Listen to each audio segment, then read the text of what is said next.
Là où nous allons soumissionner l'autre nom du pays. Quatrième de couverture. En plus de mettre le nez des politiciens dans leurs combines, Thomas, irrité, dérangé, en analysant les conséquences liberticides des orientations sociales, les réflexes de soumission générés par Internet, en répétant régulièrement tout ce qui est techniquement possible, sera réalisé.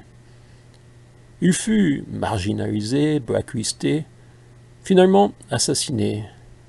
Le troisième millénaire débutait avec l'ambition d'une humanité libérée du fardeau de la faim, du web, porte du savoir pour tous, de la liberté d'expression, d'une démocratie mondiale. Il fallait positiver. Le progrès résoudrait tous les problèmes, même le dérèglement climatique. L'impertinent demandait « Et ressuscitera les millions d'espèces disparues ?» Le XXIe siècle s'acheva avec la sensation de l'impossibilité de sortir du contrôle généralisé de l'ère numérique. La législation avait été adaptée en douceur, toujours au nom de la sécurité et de liberté fondamentale. Ainsi, pour lutter contre les fake news et le bidouillage de textes, l'exemplaire unique de référence assura le respect des œuvres et l'objectivité de l'information, grâce aux journalistes assermentés. Le réseau, devenu GlobalNet, fut compartimenté en espaces nationaux. Évolution justifiée par les statistiques, 99,76% des connexions sur des pages du pays. Afin également d'éviter toute ingérence étrangère. Entre les mains de la cellule de falsification aux ordres de l'Élysée, le passé est devenu ce que le pouvoir a voulu qu'il soit. Quelques vagues de virus et attentats suffirent pour rendre obligatoire la puce géolocalisable facultative aux nombreux avantages.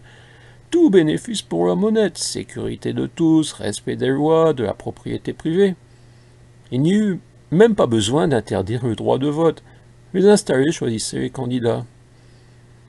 La dynastie des Auréliens fit de la France un paradis, ou presque, pour l'oligarchie, comme ailleurs les Donalds, Vladimir, avec aux véritables manettes le CMM, club des milliardaires du monde, où naturellement figuraient les patrons des grandes puissances.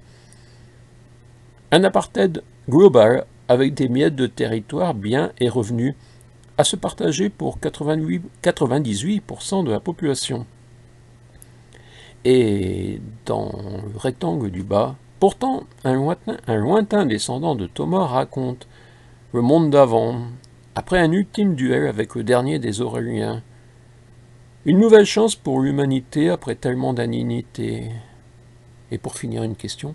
Nous y allons ?